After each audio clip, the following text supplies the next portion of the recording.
This week's chapter of the best-selling manga in history was the one, yo. This was the one, man. I'm not even gonna try to rank my favorite chapters of the year until we get to that point later on in the year, but I know this is probably gonna still be in the top 5 by the time that we get there. Because listen, yo, this week's chapter, it was like going into a restaurant. You're going into a nice restaurant. You got your peoples with you. You walk in, you sit down, everything's glorious. You got the butler, his bow tie is tight, yo, he's going. He presents the menu to you at the table. You look down at the menu, you see everything is mad expensive. You're like, what in the world's going on? Why is it so expensive? It's like, sir, this is good quality food. Everything that we have here is the highest of high quality. You're like, all right, that's cool, that's good.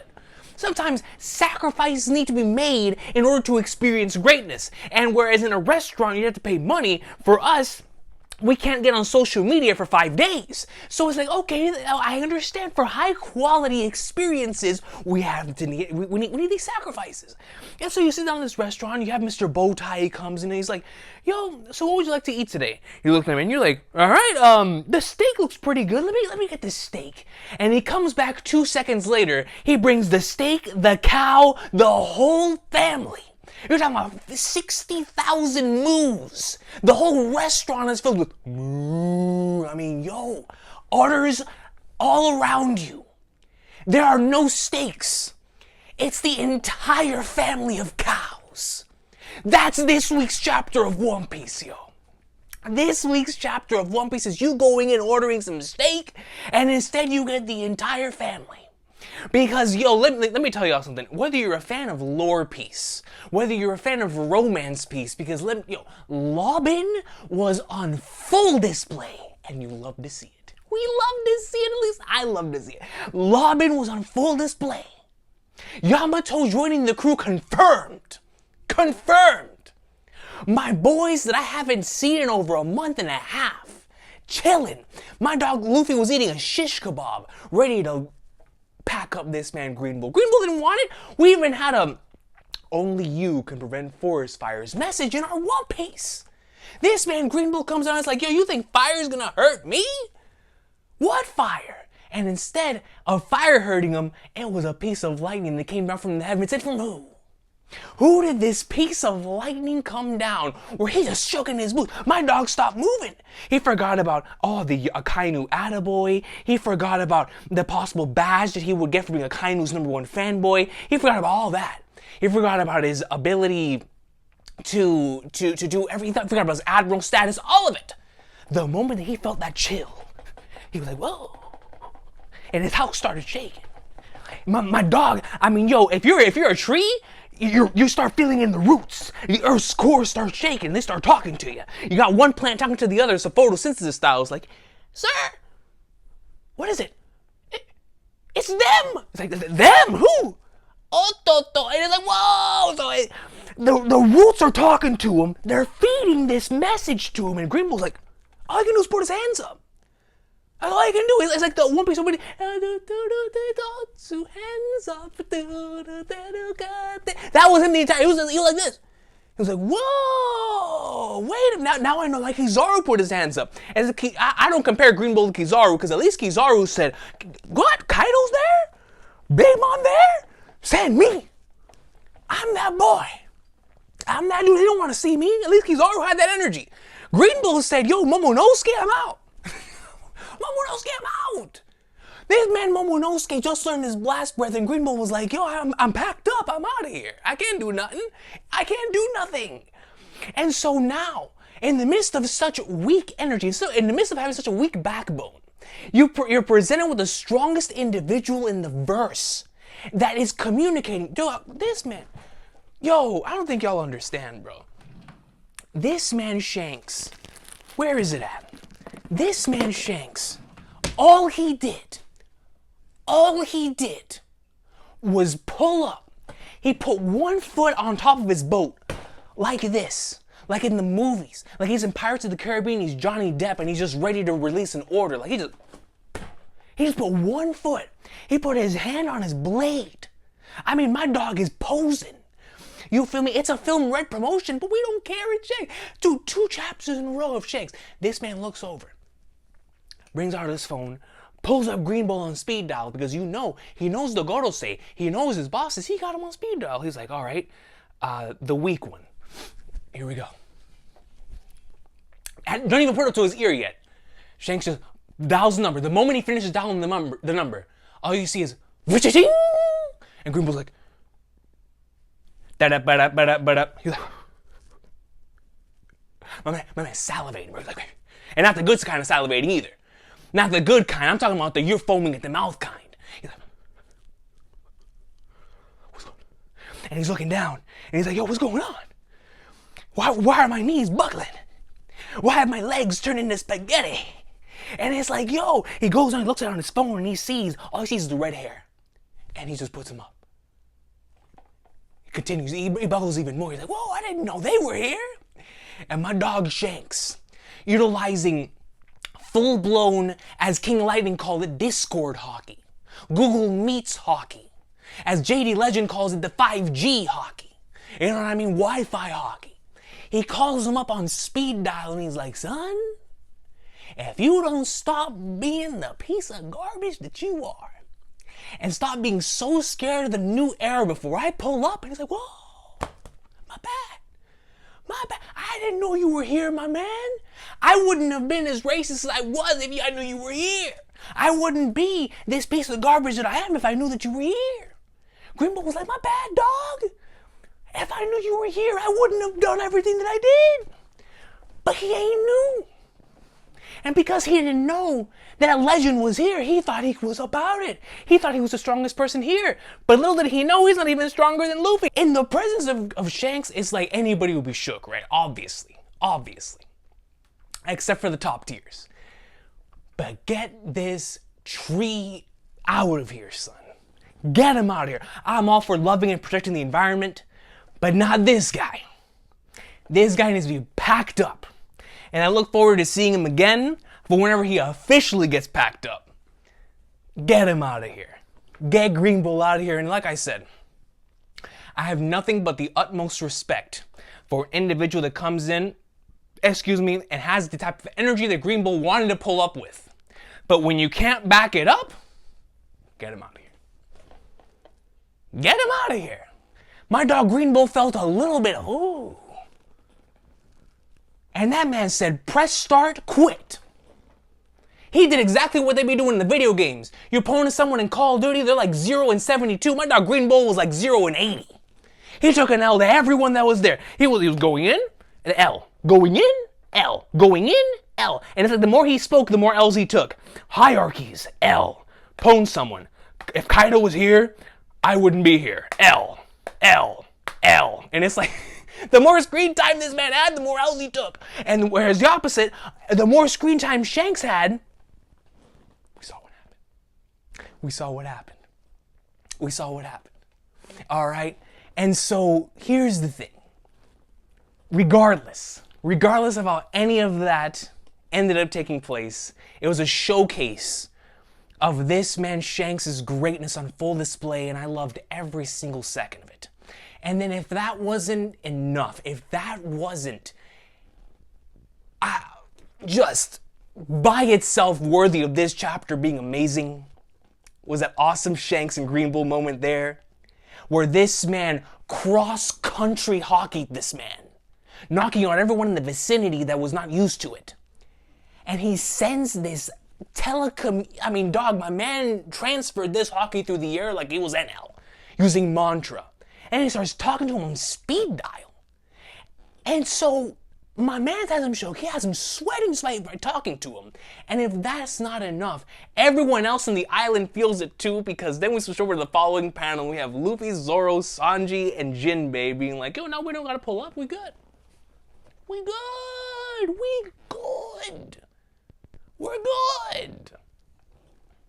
We don't need to pull up. Why do we need to pull up? Shanks is hockey by himself scared that man.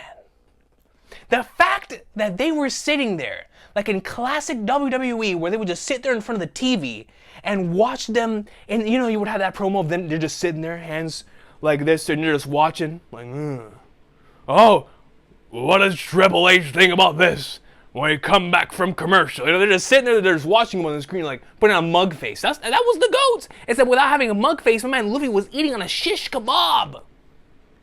My dog was eating, he was smiling, he had the whole see.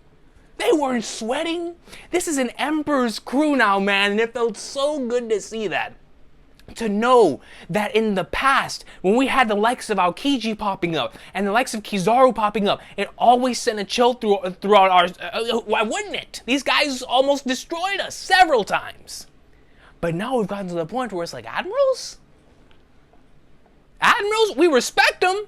We love them. But we ain't afraid no more. We ain't afraid no more.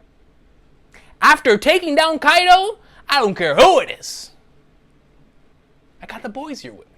I got the boys. I've got the boys. Yo, this man Luffy was sitting there chilling with the wings and my dog's heart. Because Jinbei from Impel down has served as a part of this man's heartbeat. Constantly flowing when he needs it most. And Impel down in Marineford and post Marineford and Fishman Island and Whole Cake Island and Wano, my dog has always been there for him. And so he had his 3&D guys ready to go up in like swimmer at a moment's notice. He ain't worried. He's got the boys with him. That page was just that page was goated, all right, peak. So then we have this magnificent Momonosuke moment. And, you know, going back to all jokes on Green Bull aside, right? Green Bull, obviously a very formidable figure, an admiral, and we got to see that in this week's chapter. But what this went to show me was Momonosuke's, like, his path to greatness, right? Because Momonosuke continues with every single chapter that passes to just have these amazing character moments where I can't wait until we sit down and do this favorite One Piece characters list so I can accurately know where I'm going to place this man, because he is without question one of the best characters in this series. From a writing standpoint, the man Oda, while writing Momonosuke's character, his pen has been on fire. It's been on fire the entire journey. But especially since we've been in the Onigashima section of this arc. And even more so since we finished beating Kaido. 1051, 1054, 1055, my dog has been having masterclass moment after masterclass moment after masterclass moment.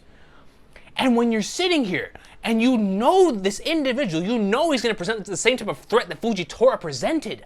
But even then, you're like, I don't want you to fight, I don't want you to fight, and I don't want you to call the boys. Because I have to do this, because if I can't do this, then what am I going to do when somebody else comes down the line? And he blossoms. His Haki blooms. His abilities bloom in the midst of this crisis. And he fires a blast breath directly through this man. The blast, the same one he could not do last time, now in the midst of battle, it was able to bloom.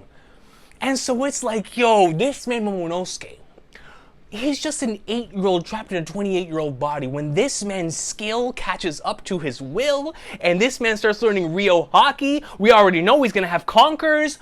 End of series Momo, if we ever get to see him at that point, is going to be absolutely disgusting.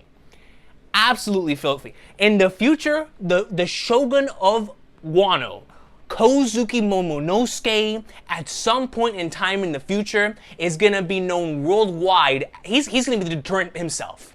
The same way that Kaido was the deterrent for so many years for people not entering Wano, Momonosuke is going to be that deterrent. They're going to be like, I don't want to go to Wano. That's where Momonosuke is. Not only is it Luffy's territory, but that's where Momonosuke is. We don't want to mess with the Pirate King, and we for sure don't want to mess with the Shogun of Wano.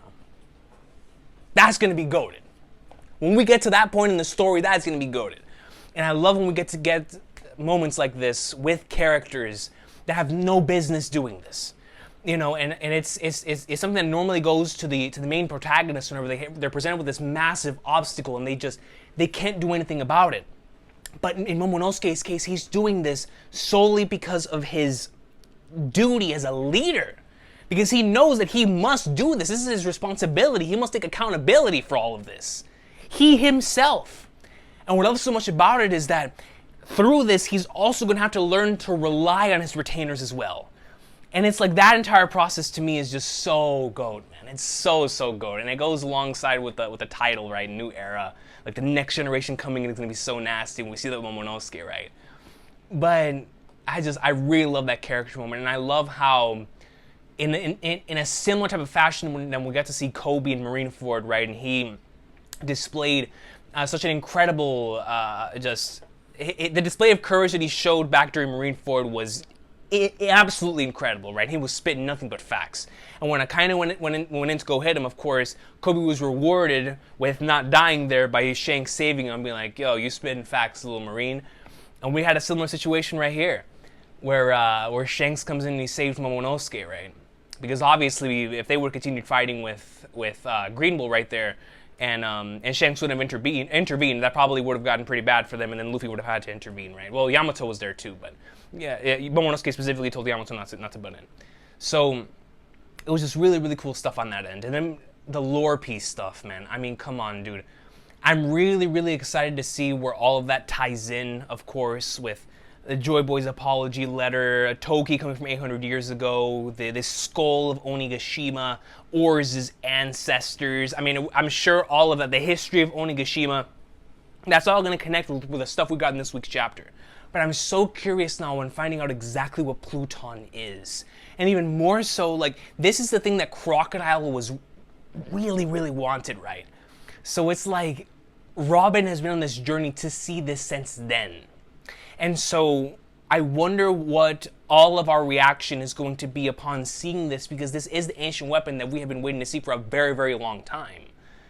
So the fact that we could be getting that very soon is just crazy to me. And I wonder how we're even going to see it, right? Because we need to go underwater. Are we going to have that Zunisha moment, like we said in the streams? Well, shout out to the stream for the chapter reactions. So many great ideas, so many great theories came out of that one.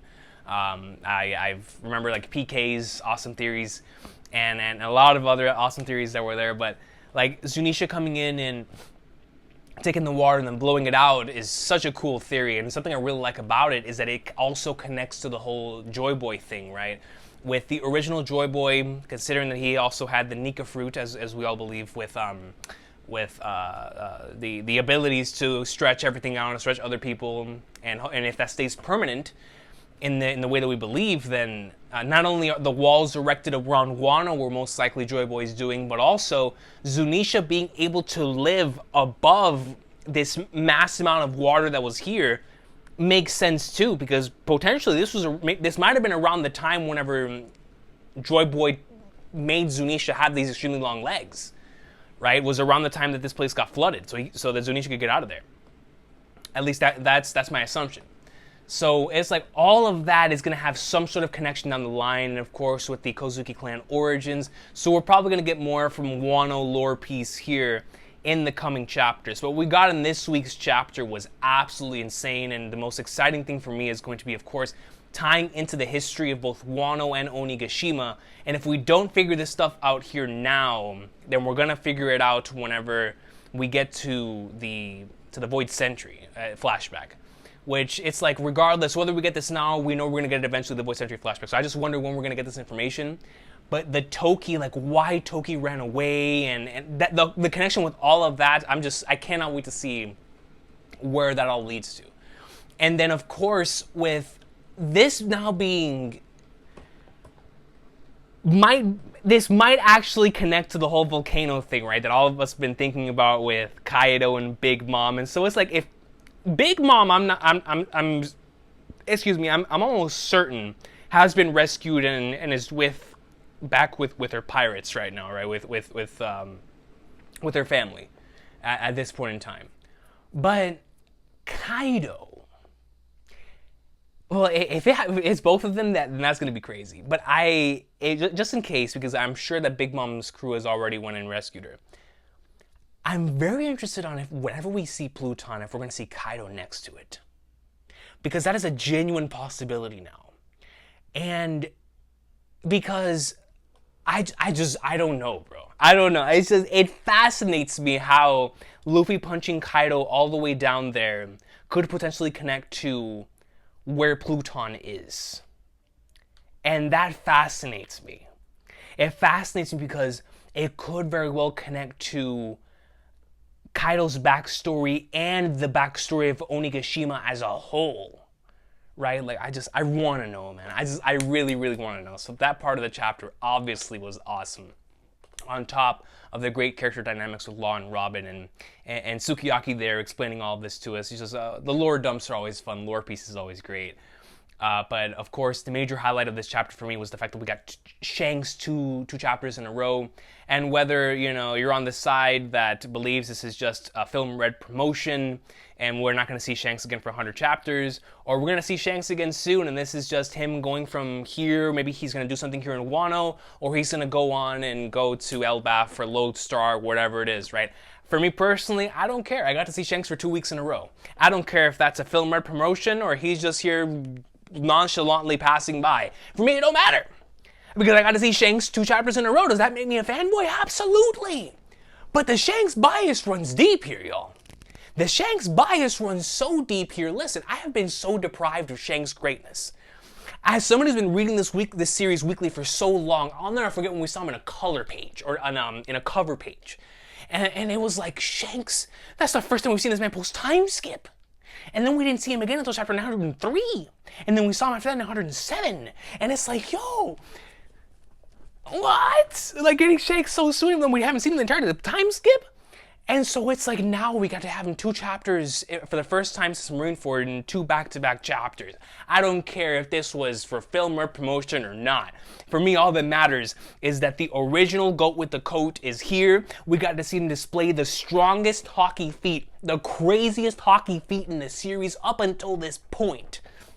And not only that, we just got to see Shanks flex and be Shanks, man. I mean, that's all we need. In the last chapter, we got to see his declaration, even though we don't know his motivations yet, we got to see his intention. Now, they're going to go to claim the Wumpies. What is that going to lead to? What does that mean? We have no idea, but we see the intentions, right?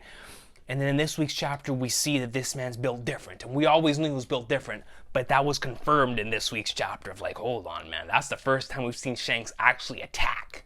Like, this is crazy, right? So it's just a best possible combination of not expecting Shanks when you turn that page, the fact that it's once again against an admiral that he's doing this. Because last time when Ben Beckman showed up, and we always talk about that, when that moment to me is so hype, and it's so fun too, because it's within Oda's classic comedy of like Kizaru being shook by Ben Beckman, where he's playing around and he's like, oh snap, you're Ben Beckman. And that can be played either in one of 2 ways, whether he was actually shook or he was just playing around. It's Kizaru, so more than likely he was playing around, but the fact that Ben Beckman is that notorious, where he was like, whoa, whoa, whoa, it leads into that, what they said in chapter 957, that Shanks' crew is the most notorious, like has the most notorious group of members besides his captain, right? Like it has legendary members within it, right? That's what they said. Like they didn't really talk about King or Queen out of Kaido's crew. They didn't talk about Katakuri or anyone specifically in Big Mom's crew, or even in Roger's crew or Whitebeard's crew, or even Blackbeard's. They talked specifically about, yo, there's some big timers on Shanks' ship. Beckman, Rue, Yasop, like these are them boys. These are them boys, right? And you don't have to take our word for it, take Kizaru's word for it, back in Marineford. Like I said, regardless of whether you take that in a playful manner or in a serious manner, it does not matter. The fact that he was like, whoa, it's you, buddy, that just goes to show my man's crew moves different, right? And so it's like, when you have multiple members that are on that level here, it's like not only did Green Bull have to deal with a potential battle against Luffy and his commanders, if he would have continued doing this, he would have had to deal with Shanks and his, all right? And I don't think he wanted any piece of that. He wouldn't be able to just deal with Shanks, let alone having to deal with Shanks and his commander. Nah, man. Nah, and I love that. I love that because it goes to show that Shanks' crew and Luffy's crew are so similar in that regard, to where they always move as a unit. And even though, of course, they are going to have their one-on-one battles, and they believe in their captain to be able to be their leader and to take down like the biggest and baddest foe and whatnot. But when push comes to shove, they always stick it out together, and we've seen that from the very beginning of the series. That's how it is with Shanks' squad. And I love to see that in this week's chapter with The red-haired pirates are all together because if you notice specifically, he was like, "Oh, it didn't say Shanks. Oh, the red-haired pirates are here." And we saw that, and we back in Marineford as well. Like, oh, the red-haired pirates are here, not just Shanks. And to me, that's always been really, really cool, right? Because that's been the one difference for me, for like in the Shanks Mihawk conversation, right, where we always talk about, oh, if these two individuals are supposed to be on the same level, then why isn't Mihawk considered an emperor like before he joined the Warlords or and any of that stuff, right? I've heard that conversation before. And for me, it's always been down to not only territory, but also the other members in one's crew is also very important. The other members in one's crew is very, very important. And so Shanks, if he himself is already that dude and he has other individuals within his crew that is filthy as well, it's like, man, that's an emperor, no doubt. Whereas Mihawk is just by himself. And that adds on to Mihawk's legacy 100%, where he's just on this boat by himself and still no one wants to mess with this man. That by itself is hype enough, right? But that's the difference between being an emperor and not being an emperor. Like, you can be of the strength and status of an emperor, but not necessarily be labeled an emperor because you don't have people following you in the same way, right? Now, if Mihawk were to ever be called an emperor, none of us would bat an eye because we'd be like, yo, that's Mihawk, he's that dude. But I think that's the reason why the government would even see someone like Buggy over Mihawk as an emperor, specifically because of following and the amount of following that someone has behind them. At least that's the way I see it when it comes to the Emperor conversation. And so that's something that's always had Shanks, especially after episode 957, or chapter 957, where we got to hear the way that the higher ups within the WG, within the Marines, think about Shanks' crew. It's like, it's not only is this man nasty, but his crew is nasty as well. And every time he shows up, it's always red-haired pirates, red-haired pirates, red-haired pirates. Like, Shanks is already filthy, but then you have a crew that's nasty too, and like I said, it reminds me of the Straw Hat thing too, where it's like, oh, it's the Mugiwaras. It's the Mugiwara no Ichimi. It's like, it's not just Luffy, it's the Mugiwara no Ichimi. And that was the major difference in Marineford. He didn't have the Mugiwara no Ichimi. He had the Substitute Squad, which was absolutely fantastic, but he had the Mugiwara no Ichimi. And so they failed their mission. And so it's like, now when we get to the final war and things start popping off, it's gonna be the Mugiwara no Ichimi. The Mugiwaras. It's like, it's not just Luffy, it's not just the commanders, it is the entire squad here and the Alliance, man. Could you imagine a scene down the line in the final saga where Luffy pops up the same way that Whitebeard did with the Moby Dick? And all of it, his entire alliance pops up behind him too. And it's like, yo, we get this moment of, wow, Luffy, this man is truly like, now he is Emperor status. Right now he's Emperor status. But when we see this man pop up with his whole alliance, oh man. And he's just sitting there on top of the Sunny, the coat, dude, pinnacle, yo, pinnacle. And don't even get me started when Luffy and Shanks clash. The planet's splitting. The planet is splitting, all right? The planet is splitting. So overall, this week's chapter, I just love so much, like I said, because not only was it structured very well, but coming off of 1054, we were all wondering how this was going to live up to that chapter. That was a great, great chapter to come back from. And 1055 followed it up in just such a magnificent fashion with lore piece, romance piece, hype piece, Conqueror's piece, Shanks piece, the boys piece. And I'm not talking about the boys with Homelander in the squad. I ain't talking about the boys. I'm talking about the Mugiwara boys. I'm talking about the Mugiwaras. All right? So when you have a chapter that is able to balance all of this in the way that it did, while providing excellent character moments, hype, stuff to really think about when it comes to this lore piece stuff, and it feels like a chapter that by the time we get to the end of the year, even though there's even more craziness to come, this is still going to be in the chapter of the year conversation, specifically because we saw stuff in this chapter that has been built up for a while, whether it be from a strength standpoint when it comes to Shanks and the way he utilizes Conqueror's Haki, which we're going to have to find out more stuff from that down the line. And obviously with the Pluton and the origins of Wano, which were also hinted at the beginning of the arc, with the whole freshwater and seawater, all that stuff, right? Hinted at the very first chapter of Wano. So it's like we're starting to get all of these answers, and then more questions raised from that. And it's just, this chapter was just brilliant. This was another, right now, from 1053 to this point, for me and my rating system with all my bias, it's just been straight up 100 out of 10, 100 out of 10, 100 out of 10. And if 1056 is just as nasty, then we might have to remake that video again for best stretches of chapters, because it looks like this one might just end up being another one, because that's going to be 4 straight 10 out of 10 chapters with all of my biases in them, right? And it's just, these chapters have been awesome. These chapters have been great, and I look forward to seeing what the next chapter is going to have in store. And are we going to see, I doubt we see Shanks for a 3rd chapter in a row. I don't think I can handle that. I don't think I can handle that. I mean, I would love it, but I don't think I can handle that. So next chapter, I'm most certainly expecting bounties more than likely. I really want to see the warlords. I want to see the Revolutionary Army. I don't think we're going to see Sabo until the end of this post-Wano saga. But I do wonder, now that Green Bull is going to be on his way out, do we see Green Bull report to Akainu? If we don't see that, I'll do a skit doing that, because that sounds like a lot of fun. But if we don't see that, then I'll do it. But I do wonder if we'll have that jump in time so that we can see the Straw Hats. Because if they're going to open the borders of Wano, then we have to see Pluton.